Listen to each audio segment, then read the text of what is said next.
So before we go to our next very juicy parable and then on to the cultivation of great love and kindness, I'd like to go back to the very beginning. It's good to do that frequently, repeatedly. And the very beginning is settling body, speech, and mind at the natural state. It becomes so familiar that we can turn it into an empty ritual. Just do a little flyby and never touch down into the actual practice. It's very easy to do, I understand. But if the body, speech, and mind are not established in there or settled in the state of equilibrium, of balance, whatever practice we do with our body, speech, or mind is not going to go out well. It will not turn out well over the long term. The start off, the initial launch didn't happen correctly. What I really want to get to here is something I hope will be very helpful, and that is people here in Tuscany, people listening by podcasts. I imagine there are a number of you for whom the body is still giving rise to upheavals or perhaps persistent chronic tightnesses, difficulties, and so forth. And that can be very challenging. I know it very well from my own experience. Where medical interventions can be helpful, by all means take advantage. We always want to be sensible, feet on the ground.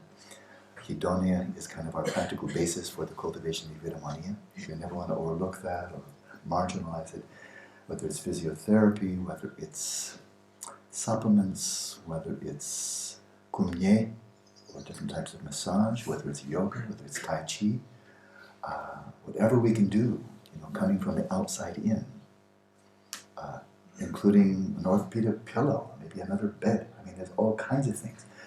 By all means do it. By all means, if you can approach it and deal with it successfully, hedonically, that is coming from outside, fantastic. And if it goes away, fantastic. But sometimes that's not sufficient. Or even, if it's not sufficient, then that's where the settling body, speech, and mind comes into play. And that is learning. It's a skill to be learned. I cannot overemphasize this. It's a skill to be learned. How to be present in the body, fully, mindfully present in the body, and to be at ease, to be relaxed. To let your body be still, not fidgeting, but utterly still. And then at the same time, even if it's only kind of a psychological posture, even if you're in the supine position, which is again emulating a corpse, mentally, psychologically, vivid, vigilant, this is your posture of vigilance. You look like a corpse. Fine. Or if you're sitting upright, good. Sitting upright, excellent. But the one I really wanted to get to is the next one. Settling the speech in its natural state, and I'm going to go right to it. Settling the respiration into natural rhythm. Where there is lingering tightness or constriction or problems in the body that really seem to be of an energetic level, then, again, I'll say it again, any help you can get from the outside, fantastic, go for it. But from the inside, there is a great power, and some of you have already been discovering this, in the body to heal itself, and heal itself energetically by way of the breath. This can be done with high-tech methods, as in pranayama and sadhana practices. And if you have a very good teacher and ongoing monitoring, that can be very, very good. That's it. Nothing more to say. Very good. But if you have a teacher who's not that good, or if you don't have ongoing monitoring, it can be very dangerous. It can really harm you. But this practice of settling your respiration in its natural rhythm, well, I just can't even imagine how that can be dangerous. To allow then it would be dangerous to fall asleep. Look out. If you fall into deep dreamless sleep, your body just might breathe without your helping it along, without your managing and monitoring and controlling it. Oh, don't fall asleep. The body doesn't know how to breathe, except it does. And so allowing, while fully conscious and very mindfully aware of the breath, allowing the breath to flow. Now, the quality of attention is crucial. Please listen to this as if you've never heard it before. We, especially in the modern world, but we didn't invent this, we're very dense and grasping. We're kind of heavy-minded. All this issue of, very young, too young. Europe was the only continent that decided it had a right to claim every other continent as its own. That's really quite something. Australia, New Zealand, South America, North America, the Near East, Africa, most of Asia, they just came and they say, if we saw it, it's ours. I'm surprised the Americans haven't claimed the moon. Really, we planted a flag on it. Look out. It's a slippery slope. I think we should probably just claim it for ourselves. We got there first, right? I'm getting here to an attitude that is kind of like pushy, dominant, grasping, egotistical. It's egotistical. And it's not only us Eurocentric people, and of course I'm just exactly an instance of that, but it is strong. So what I'm getting at, having lived a long time in Asia with Tibetans and with Sri Lankans and with Indians, is classically, in their cultures at their best, there's a softer touch. There's a softer touch of awareness. And so when we attend to the body, or for that matter, when we attend to the mind, it's very easy to attend to it as if our awareness is like a lightning bolt. I'm now going to watch my thoughts. Like we're Zeus, sitting on Mount Olympus watching the thoughts come up. And they're skeet. We blow them away one by one. Just by the sheer intensity. Cringe. It's not, you're supposed to cringe. You're supposed to run away. Yeah. Obviously I make a cartoon out of this, but there's something to this. And then we go into the body and we start throwing thunderbolts into our body, like they're piercing out of our forehead. There's not just one person here, it's more than one. And then the sheer act of observing the body becomes disruptive. So what I'm suggesting is, as you attend to the space of the body, and you're allowing, and this is really a skill, you're learning how to breathe egolessly, and that doesn't come naturally. If we are observing something carefully that we can control, we control it. If we Europeans go into an unexplored territory and we can take it over, we do it. That's what we do. Other people come for a visit. We come and just take over, And so, when you're attending to the space of the body, let it be as if the space of your body itself is illuminating that space. Rather than piercingly attending to it, like with thunderbolts of attention, into the body, coming down from the head, let the whole space of your body, down to the soles of your feet, through the legs, through the torso, and then up into the head, but mostly overwhelmingly come down into the torso, into the legs, into the limbs. Let that space be, as it were, self-illuminating.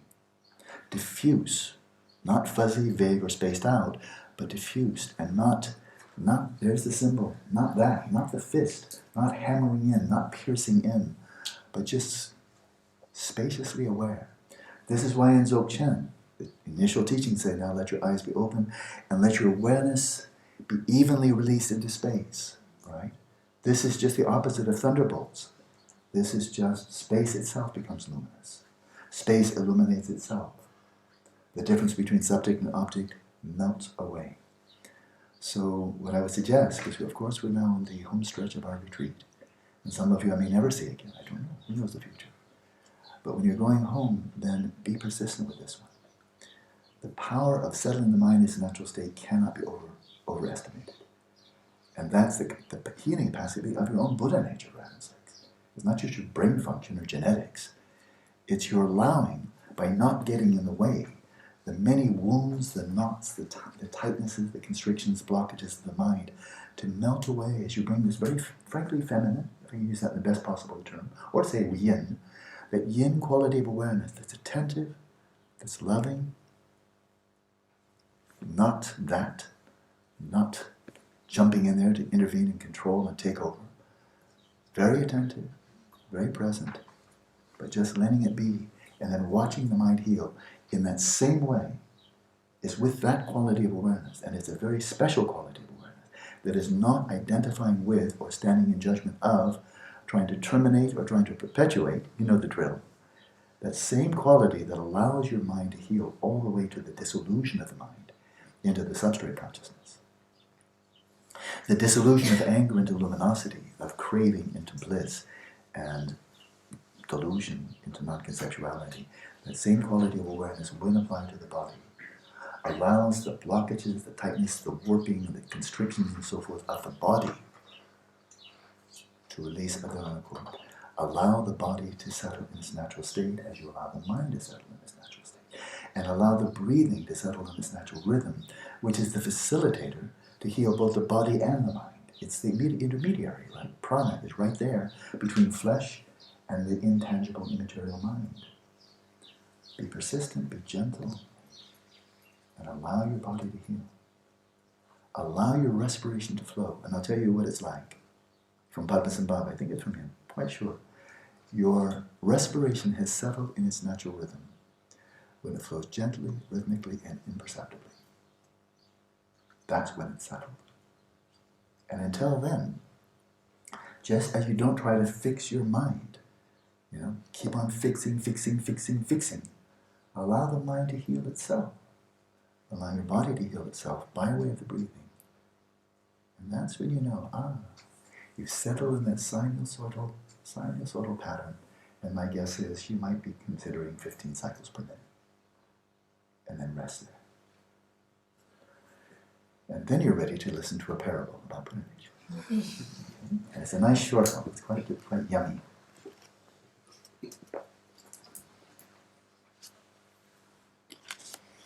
So here's an introduction. Here's on page 87. Short, with no commentary from Kamachana, so it's nice and to the point. Stories are so memorable. That's the great thing about them. An introduction to a parable and its meaning taught by Siddha Origen. It is said that in the land of India there was once a captain who owned a precious wish-fulfilling jewel from the outer ocean. Wish-fulfilling jewel, the existence of these have been taken very seriously by Indians and Tibetans for many centuries. And the idea is something like, if we imagine extraterrestrials coming and leaving this super high tech and just dropping in the ocean, something like that, if we attended this playfully. I'm not asking you to believe it literally. Many people do. If you don't, I don't care, but it's a great parable. But a wish-fulfilling jewel is a jewel that when you treat it with respect, and as we'll see in the parable, and you direct your wishes to it, your hedonic wishes, that's all you get though. Hedonic wishes, wealth, property, blah, blah, blah, hedonic wishes. It won't grant you enlightenment, but it will grant you all kinds of mundane things, right? That's a wish-fulfilling jewel.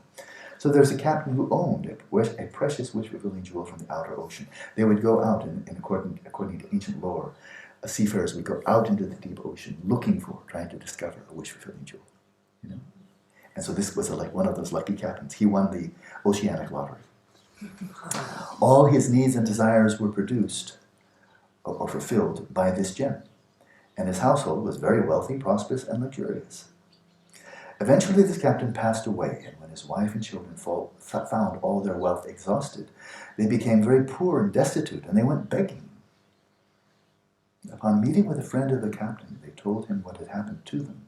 And the friend replied, "It's impossible for you to be destitute. What kinds of things do you have at home?" "We have nothing at all except for a smooth stone stashed between the folds of a cotton quilt," they replied.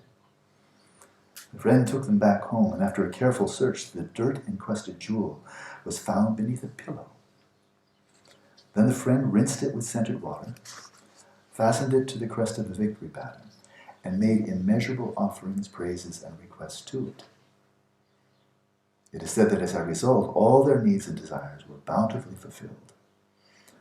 Moreover, if it were not for the friend, the jewel would have been left beneath the pillow, and the mother and children would have starved to death. It really struck me, this issue of, because this is a classic recitation. That's what you do if you find a wish-fulfilling jewel. Immeasurable offerings, praises, and requests. Okay? Well, how many in Tibetan Buddhism, Indo-Tibetan Buddhism, Vajrayana Buddhism especially, but very much Mahayana in general, read Shantideva, offerings, praises, and requests. Offerings. Offerings to the Buddha, Dhamma, and Sangha, offerings to the Guru, offering to the Yidam, offering to Dharma protectors. Offerings. Why are we doing that? As Jujun says, it's wonderful. If they're really receiving them, why don't they disappear off the altar? It's in the Vajra essence.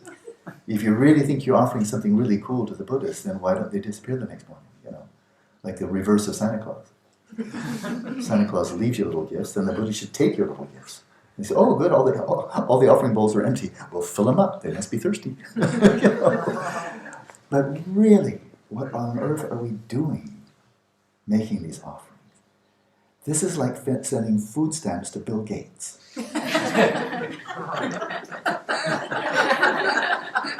Really.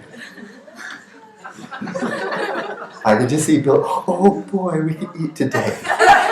We'll get some Wonder Bread and peanut butter. I mean, what are you thinking? Really. Who are you benefiting? What's this for? And then we have praise. Being attached to praise, wanting praise, is called one of the 8 mundane concerns. Get over it. And so we feel the Buddhists, they haven't been praised for a long time. Let's get together and give them some moral support. Oh, the Guru too. Let's praise the Guru. Because we may be a bit lonely and hasn't received praise much recently. So let's give him a good pep talk. Let's be the cheerleaders. Give us an S. Give us an A. Sangye. Cheer them up. Those Buddhists may be a little bit downcast today. Have to, encourage them. We think you're great. Really. They need our praise? They need our praise? This is like Miss Piggy telling Angelina Jolie, you're really cute.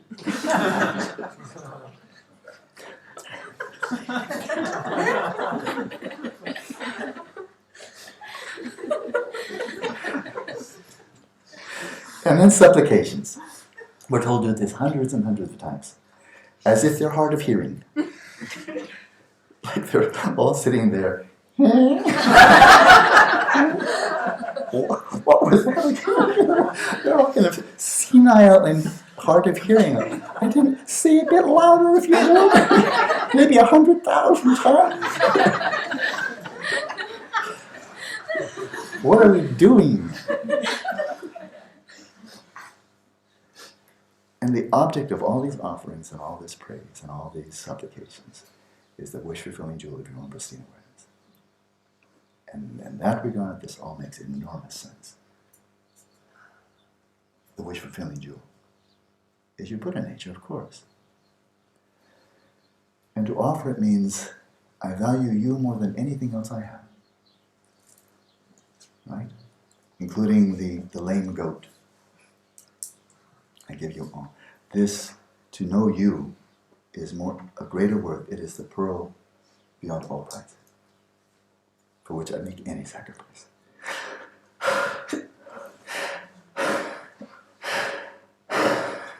That was a surprise. Didn't see that coming. And the praise. There are many things worthy of praise. Many things worthy of praise. But this worthy of the greatest praise. Buddha nature, Dharmakaya. And supplications. We're calling forth the blessings of our own Buddha nature. So that's the parable. As in this parable, the ultimate reality of the mind, the ultimate reality of your own mind, the connate Dharmakaya, the inborn, connate Dharmakaya, is primordially present in you. It's already there. But it is like the jewel left beneath the pillow. As Gyaltsen Rinpoche summarized the whole Dzogchen view of the difference between, the Second Noble Truth from a Dzogchen perspective. Why are we suffering? Why are we caught up in suffering and the causes of suffering? Because we're identifying with that which is identifying as I and mine, that which is not I and mine. And we fail to recognize who we are. Those two things. The first part is Pan-Buddhism, identifying with that which is not I and mine, like my body, my mind, possessions, and so on. That's Pan-Buddhism, all Buddhism. And the Dzogchen emphasis really then is, okay, have you cleared the decks? Have you cleared out, you're not Napoleon, you're not a colonel of Goran. Have you cleared that? Have you gotten that clear? If you're clear of that, then you're ready. But only if you've done that are you ready to realize who you really are. Right? If you're still stuck on, still reifying, still identifying with, I am a sentient being. There's someone in here who really is a sentient being. The telephone booth is full. You can't get somebody else in there. It has to be cleaned out. Now, this is challenging. We know that. And I'm going to show the role of Shamatha here. Now, let's go from the outside in. If you look into the mirror and you still see yourself, you're full. The telephone booth is full. If you look into that and you say, oh yes, I'm a man, I'm a woman, I'm white, I'm Asian, I'm black, whatever. Your telephone booth is full. If you think that's me, Okay, get back to the basics. You're not out of kindergarten yet, right? When you look at your thoughts, your minds, my mental afflictions, your telephone booth is full. They're not your mental afflictions. What do you think you are? LaSalle? I saw it, so therefore my mind. They're mine. What makes you think just because you see them, you're yours? That's silly. Nonsense. To see that there's nothing in your mind that is you or by its own nature yours. It's merely a matter of convention. Like this is my cell phone. There's not, and your body is not you, and there's not one molecule of it that is yours, except for by mere convention. But then you may see that intellectually, which is not that hard. But then there's something which is not intellectual at all. You can't solve it by thinking clever thoughts.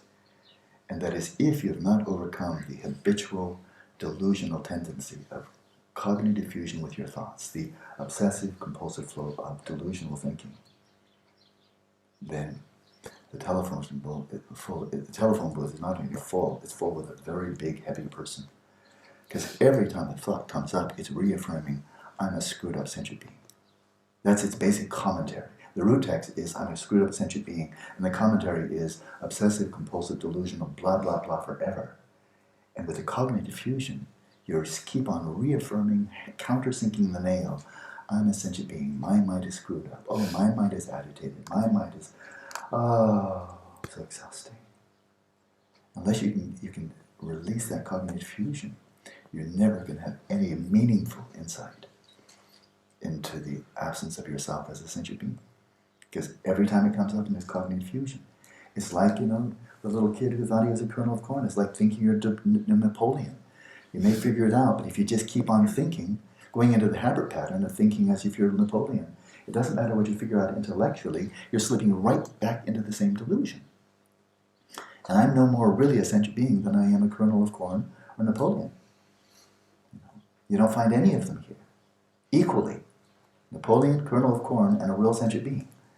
And so this is where shamatha, if you don't develop shamatha, you're just going to be pecking at reality, having little flirtations with reality. But then the old chronic symptoms of a little boy, think he's a kernel of corn, will come right back in. Right? And we work on this in two fronts in stage regeneration. And that is, we do tend to fixate so strongly on ourselves as sentient beings because of how we look, and identifying very strongly with that. As you observe how you conceive of yourself, see sometimes the basis of designation is your body, and then other times it's your mind or your behavior. So what do you do in stage regeneration?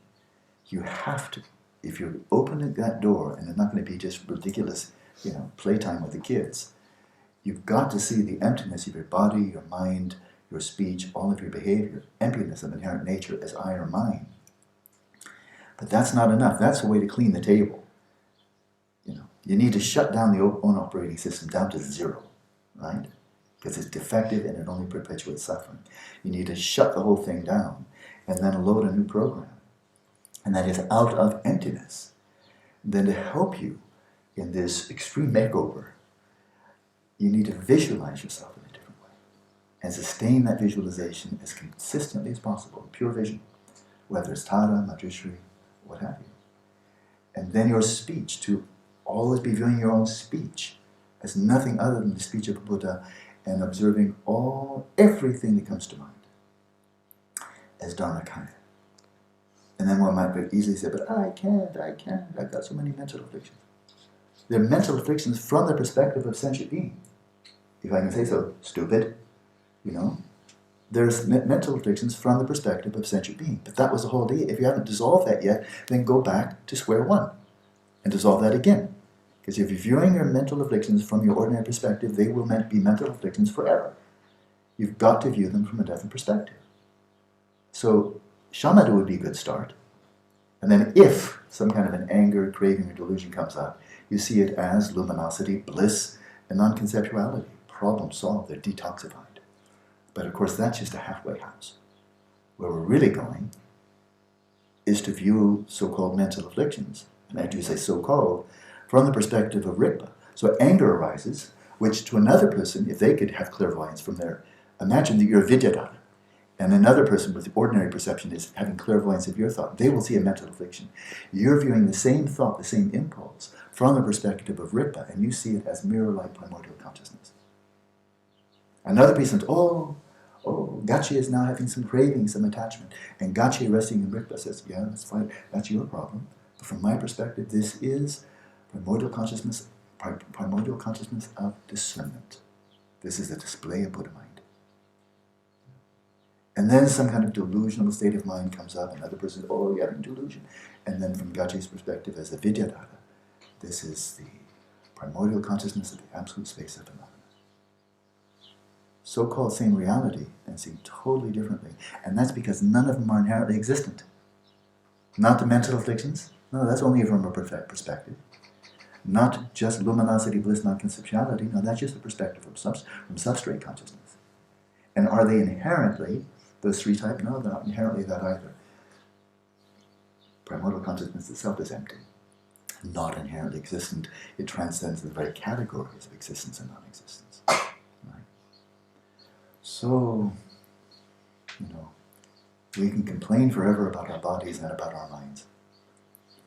And that's what we'll do, just complain and feel discouraged and frustrated, and I'm not making progress and blah, blah, blah. And in this age, in this era, which is really in so many ways breathtakingly degenerate, my sense is, I think, for really profound realization, like of the great masters, some of whom we've met, and others we've read about over the centuries, I think the only really effective way to go, speaking as a Tibetan Buddhist, is we've just got to just let it go. Basta. With a whole sense of ordinary identity. It's just such a crappy platform. It's always been crappy. But in 19th century Tibet, maybe it's kind of like happy crappy. Or classical India, time of Nalanda, Vikramashila, mellow bodh-acha crappy. But ours is just crappy. It's materialistic crappy. It's really awful crappy. And so, basta. And just whatever it is, you think you're a good person, a scoundrel, you think you're really smart, it's really stupid, pretty ugly, and so forth and so on. Basta. It's all conceptually constructed. See that, for heaven's sake, and deconstruct, and just die. Just release it, deconstruct it into the empty nature of your own awareness. And resting there in your best approximation of Dharmadhatu, Dharmakaya, then reinvent yourself with pure vision, with thine pride. A sense of sacred identity is a nice way of saying that. And then have that be your platform. I think it's the only hope. Maybe even for achieving Shamatha. That's just my sense. It's just my opinion. I could be totally wrong.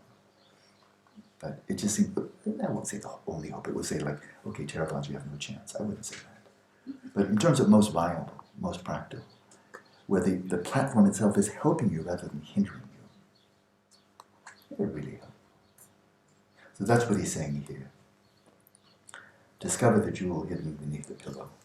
Make that your top priority, to establish a new base camp. Not just shamatha, but to rest and to identify and rest in the ultimate reality of your mind, the connate Dharmakaya, which is primordially present in you, but is like the jewel left beneath the pillow. As a result of not realizing the existence of the Dharmakaya in yourself, you wander in samsara. Just as the friend recognized the jewel and then made offerings, here, due to an introduction by a holy guru, you realize the ultimate reality of your mind as the Dharmakaya, and then your own and others' welfare is bountifully accomplished. There it is. So this is immediately relevant to the practice we're about to do. And then there's another one. I've been listening to people for a long time. I've been listening to my own mind for a long time. I don't feel I'm a very loving person. I don't feel I'm a very compassionate person. And then just get any commentary you like to that. I don't feel I'm very empathetic. I don't feel. Yawn. Oh, boy. You don't really want to be a Dharma teacher. You hear the same old stories so many times. Anytime.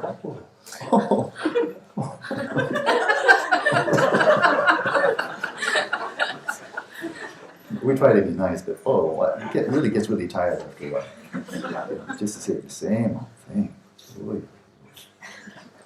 I get it. I mean, I know I know for myself. I don't have to learn from other people. But give it a rest. Release it. 21st century, Eurocentric or modern mind is a crappy platform for developing loving kindness and compassion. We are so hammered by some real dark sides of Christianity, original sin, you're screwed, your mind is a den of iniquity, you're fallen, only somebody outside of yourself can help you, you're such a sinner, screw you. The dark side of Christianity. You get it from the dark side of psychoanalysis, Freud, just your libido, your death wish, you don't really have any virtues, unconditional love is inconceivable, not possible, don't fool yourself, stupid. And just manage your neuroses, you're not going to do any better than that. And then we have the help from the biologist saying, you're an animal, stupid, you're just an animal. Don't expect anything better. Every impulse you have is just genetically designed to help you procreate and, survive. And then we have people on artificial intelligence telling us, you're just a robot, you're just a robot, you're just a robot. This is not exactly helpful, from all sides. I just covered philosophy, science, psychology, and religion. This is a rotten century to be in. So I would just say, don't be here anymore. It's a crappy century. In many respects, very important respects. It's an awful century.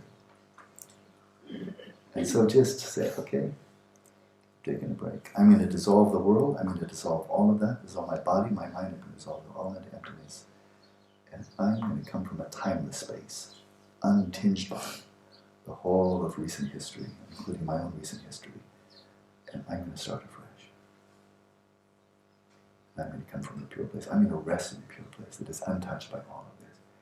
And then the hounds yapping at the gate, they say, escapism, escapism, escapism. And the answer is, you're right. I'm escaping from samsara. If you like it there, enjoy yourself. But it's a samsara of your construct. And my samsara is of my construct. And I'm just tired of it. Basta. I'm going to deconstruct my samsara. I created it, I can destruct it. Destroy it, deconstruct it. And from the perspective, melting, dissolving into your best facsimile. Do your best, that's all. Not just say, be a Vidyadhara right now, probably can't. Your best facsimile. Whether by simply resting in awareness, in simplicity, as in the Mahamudra Dzogchen route, or resting in the sense of sacred identity and pure vision, state regeneration route, either way. Find a new platform. And from that platform, then develop great loving kindness. Where the platform itself supports you, nurtures you, empowers you, rather than dragging you down at every moment. And it's said too, so often we've heard this said, in solitude, in solitude, in solitude. I was told by one Lama years ago, the stage regeneration practice, you really want to go into solitude. If you're really serious, not just doing a little daily sadhana, blah, blah, blah, or maybe, a little bit of visualization, okay. But if you're serious about really proceeding along the stage regeneration, so, go to solitude. Because the problem is every time we come out, if you're living in this 21st century, again, maybe if you're living in a monastery in Tibet 200 years ago, it's somewhat different. But in this century, step off the cushion. And everybody around you, most likely, unless they're really good spiritual friends who share your view and so forth, step off the cushion. The people around you don't even recognize mental afflictions as mental afflictions. I was at a conference at Stanford years ago that I helped organize. And the psychologists there were saying, well, desire is afflictive only if it's too much. And anger is a problem only if it's too much. And ego, arrogance, that's a problem only if it's too much. It was only a matter of quantity. If it's excessive, then okay, now you're, reeled in, you're too egomaniacal or megalomaniacal, or you're too addicted, or you're too angry. You need some anger management, some ego management. You need some craving management to get back to a simmering level that Freud would smile at. You're now mildly neurotic, and don't hope for anything better.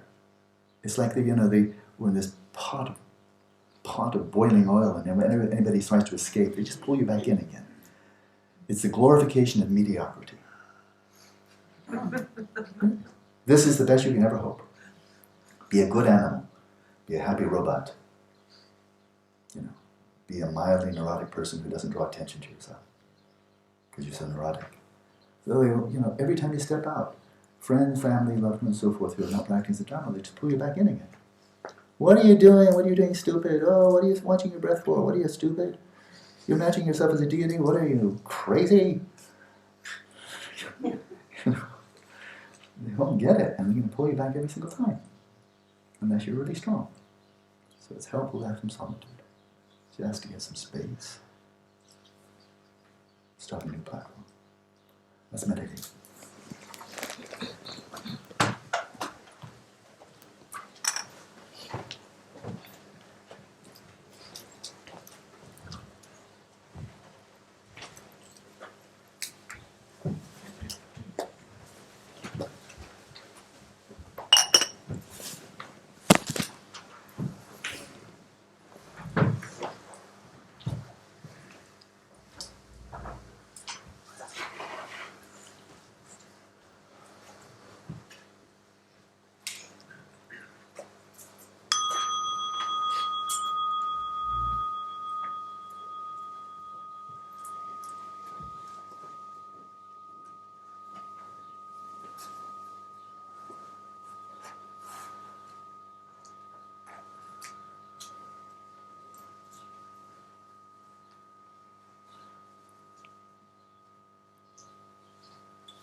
With the aspiration to know this brightly shining light.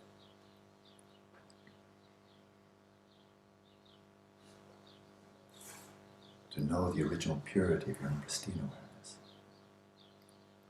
To know who you are and have always been.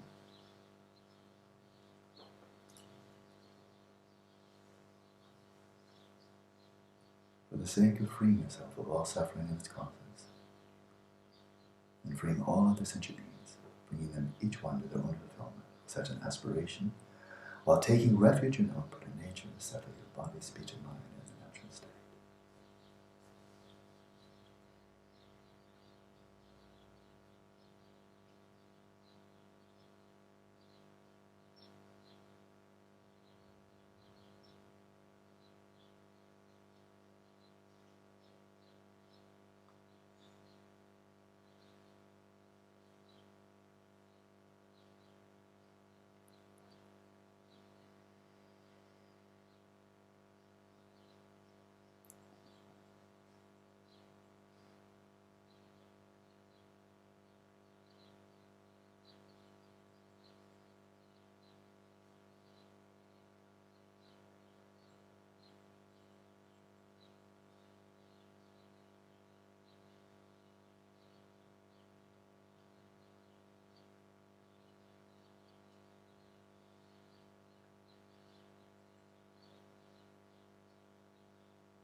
Let your eyes be softly open.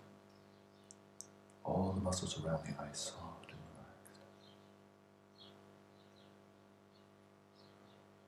And release your awareness from inside your head. It's cramped in there, claustrophobic. Let it out.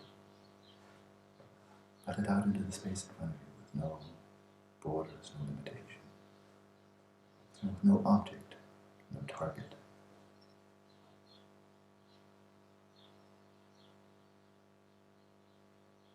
And release the very concept of having a body, of being embodied. It's just conceptual designation and empty somatic experiences. There's no body here, not really. Just appearances, arising in space.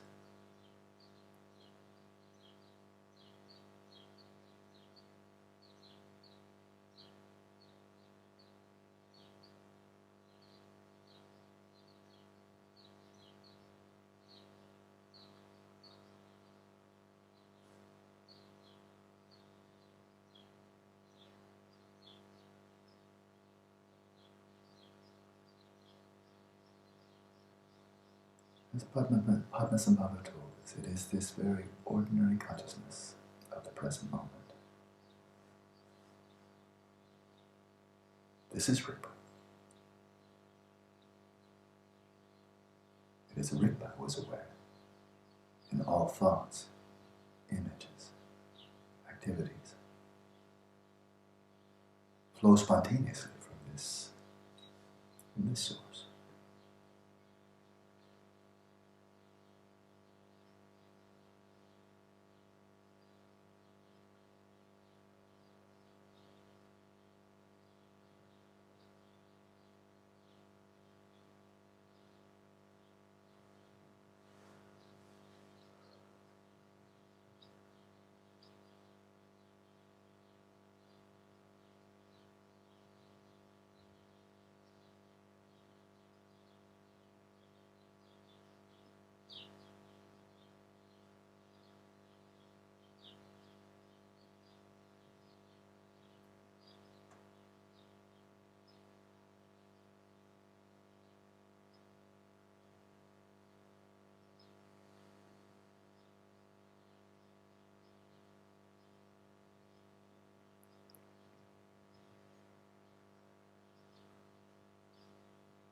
And note that this flow of awareness is not neutral, it's not simply empty of aspiration, empty of feeling, empty of emotion.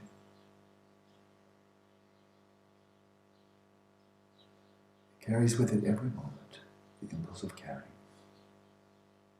every conscious moment, the wish to be free of suffering, the wish to find happiness.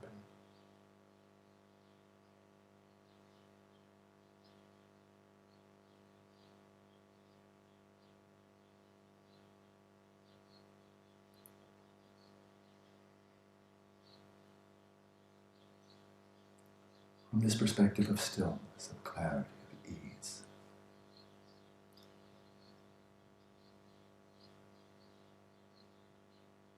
with at least some intimation of the riches of our own substrate consciousness and the boundless wealth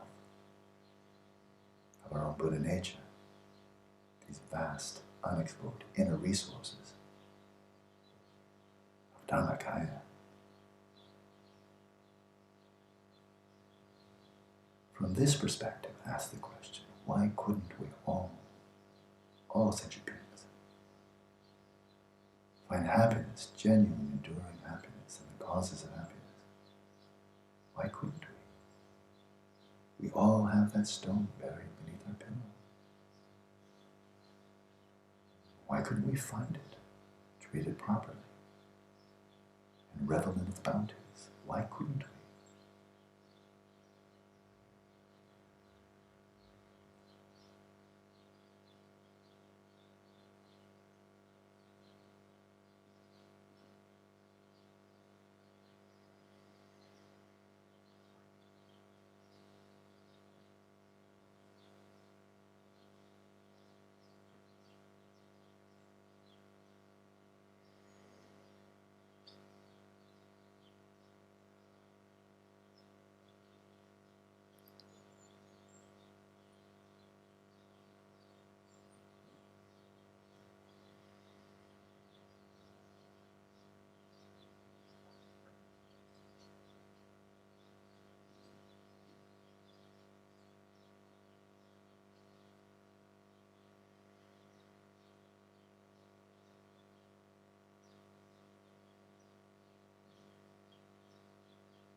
And if you have some intuition, or perhaps even deeper insight into your own potentials, then you must know that everyone else has the same potential. In which case the answer is there is no reason, in principle, why every one of us could not find the happiness that we seek. The very source of that aspiration, that yearning, is its fulfillment. Then, if you will, arouse the aspiration, the heartfelt aspiration. May it be so. May we all find happiness in its causes. The perfect happiness that will finally satisfy us to our core.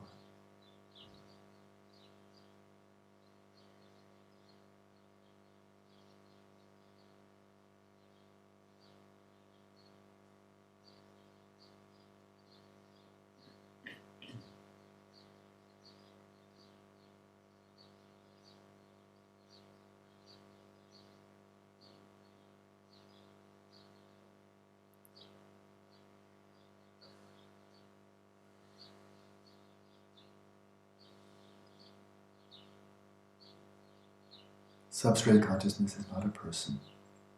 It's not a self. And pristine awareness is not a person. But then neither is your body or your mind. Each of these can be the basis of designation for I am. And the more superficial layers obscure the deeper realities. In our mind's eye, let's wipe away the more superficial realities. And on the basis of our own pristine awareness, let this be the basis of designation, I am.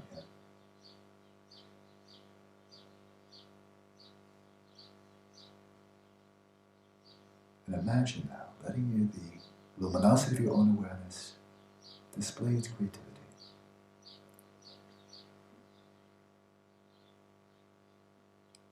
Imagine yourself in your own form, but purified, not through all the veils of past karma and klesha. As an empty form, translucent, shimmering, a form of light. Empty of inherent nature, hollow.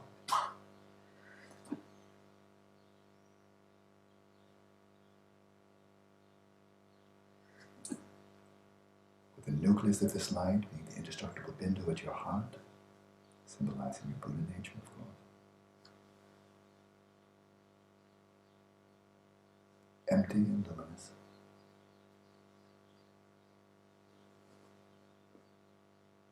On the basis of this body, this energy, on the basis of primordial consciousness, designate I am.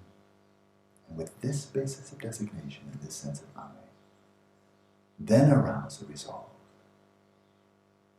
I shall bring us all to genuine happiness and its causes, enduring ultimate bliss, immutable bliss of enlightenment self. I shall do so.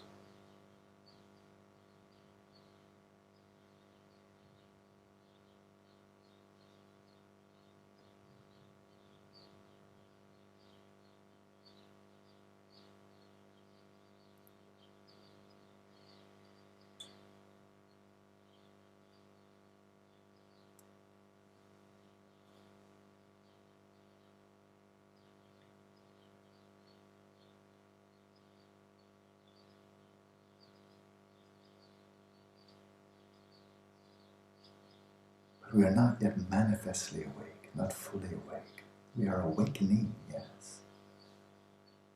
But in order to carry through it, to fulfill this resolve, to make good on it,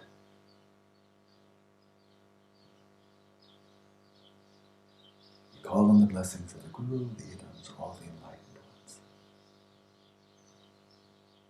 In Tibetan, Teta Chepe Lama in order to enable me to do this. May I receive the blessings of the Guru, of the Gurus, and the deities, Tara, Manjushri, and so on and so on. May they all grant their blessings here and now.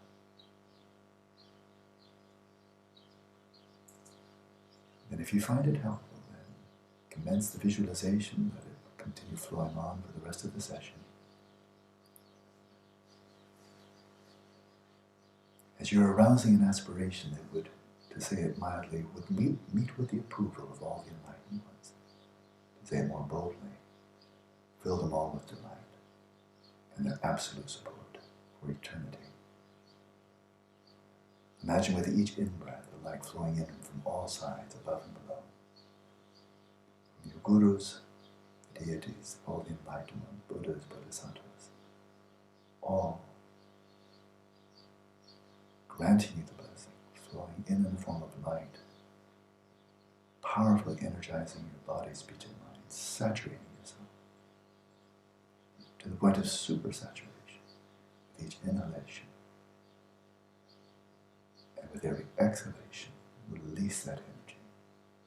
Let it flow out from your heart. Imagine that then you become the source of blessing. Breathing out the light of loving kindness, the light of joy.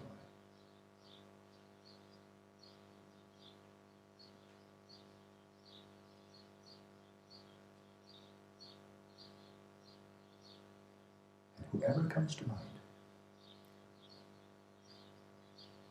invite them into the space. Welcome them in. And flood them with this light, loving kindness. Breathing out, and imagine each one finding the fulfillment, the joy that is their innermost heart's desire.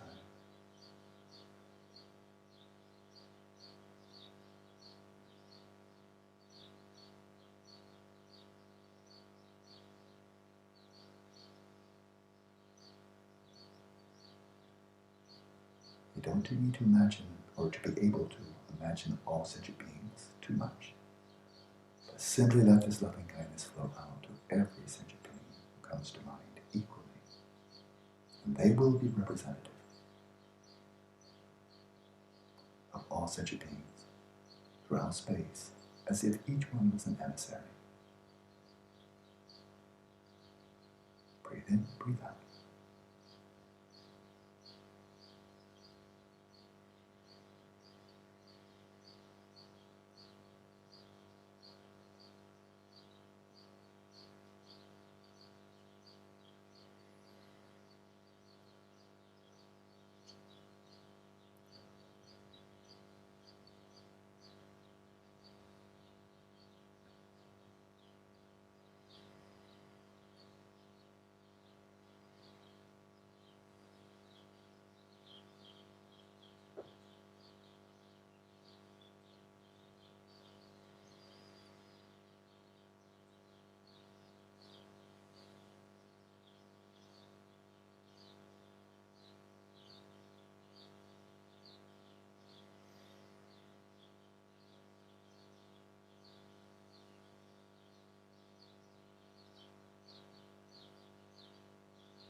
release all appearances, all objects of mind, all activities of mind.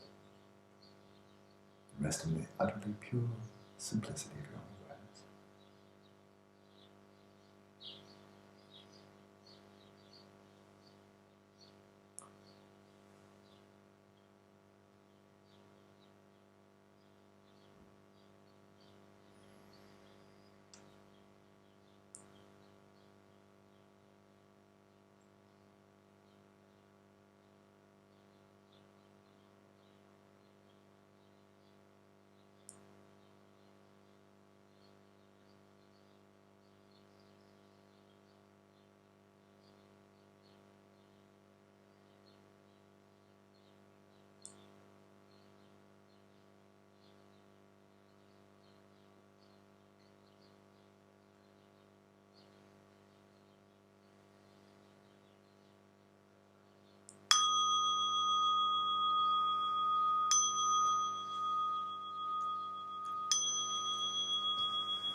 Just a very brief footnote to this parable. You'll note that the stone was dirt encrusted and hidden, so veiled multiple levels. Eh? That metaphor is found in the Untitled Tantra, where there's a jeweled Buddha hidden in a dirty rag and so on. So it's the same metaphor, and it runs with all the teachings on the Buddha nature in the Sutrayana, like the Vipashyana and Dzogchen. But in a Sangha's commentary to the Untitled Tantra, one of the 5 works of Maitreya that really highlights Buddha nature, it's the classic among the commentary. In its commentary to it, I read this years ago, about 25 years ago or so, really struck me that in the foundational teachings for applications of mindfulness, for example, with respect to the body, you're overcoming the delusion of seeing that which is impure, the body, as being pure, right? You're overcoming that. You're seeing the impure as impure, the impermanent as impermanent. That which is dukkha, it's dukkha, and that which is not self, is not self. Right? So very straightforward commentary. And then Asanga, in his commentary to this, Untitled Tantra, he turns it all on its head. Once you've realized that, that's where again there's a path, a sequence here. If you skip the first one, you'll just be totally delusional. It's like not really fathoming the emptiness of yourself, still holding to that, at least quietly, like privately, and then thinking, I'm Manjushri. Then you may as well think you're Napoleon. You're just flat out delusional. Really, I mean, just flat out delusional. Kernel of corn, Napoleon, Manjushri, all the tomatoes, you're delusional, right? If and only if you've realized the emptiness. So if and only if you've realized the impurity of your own body and so on, and you tap down to the level of Buddha nature, then you see, this is pure. We mistake the impure for the pure. Having recognized the impure as the impure, you cut through that, seeing it's not inherently, and I had that yesterday, not only inherently pure or impure. Then you cut through that. You go from the coarse level to realizing the emptiness of it, and then you go down to the ground. And you see the pure as the pure. You see, that where you got deluded, there is something pure. Primordially pure. Magnificent, absolutely pure. It's your own Buddha nature. Right? And then, while we grasp onto our looks, our intelligence, identity, possessions, and so forth, relationships as being stable, enduring, well, we'll get over it, see the impermanent as impermanent. Then see it's none of these things are intrinsically permanent or impermanent. That's the Vipasyanas, the Madhyamaka, emptiness realization, right? Then you go down, you cut through to pristine awareness, you say, but this is unborn. This is unborn. This is unceasing. This is undying. Right? So you have unborn, you have permanent, as in the sense of not subject to momentary rising. And then we have the third one, thinking, oh, my girlfriend, she just makes me so happy. She's a true source of happiness, or my looks, or blah, blah, blah. See that which is not by nature sukha as for what it is, unsatisfying. You see that first. Then see it's neither inherently dukkha or sukha. Good. You got that one? A path here, and now cut right through. And you say, this is sukha. This is connate, unchanging, immutable bliss. This is sukha. Now I found it. Right? And then finally, the fourth one. This is not really me. This body here, this is not really me. This is not really my thoughts, and not really my cell phone, and so forth. Good. And then see, it's neither inherently mine nor not mine. Neither entity nor non-entity. Neither me nor not me. Neither one inherently. Cutting through that, as we had yesterday from Shantideva, cutting through. And then we see the meaning of this Dzogchen analysis of the second level truth. Come to know who you really are. And it's Rigpa looking into the mirror and seeing Rigpa. Rigpa knowing Rigpa. And now you know who you are. And now you see, I don't need to achieve enlightenment. There's nothing to achieve. Because finally, I see what I was not. And I recognize who I've always been.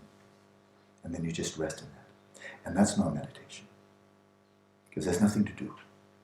And nothing to achieve. Just rest there and let it sink in until it's fully manifest with no obscurations. So as you may tell, I have a lot of confidence in this path, even for those people as screwed up as I am. I have hope. So if there's hope for me, there's hope for all of you. I'm serious. Really. If there's hope for me, then there's hope for you. Wallace. Enjoy it.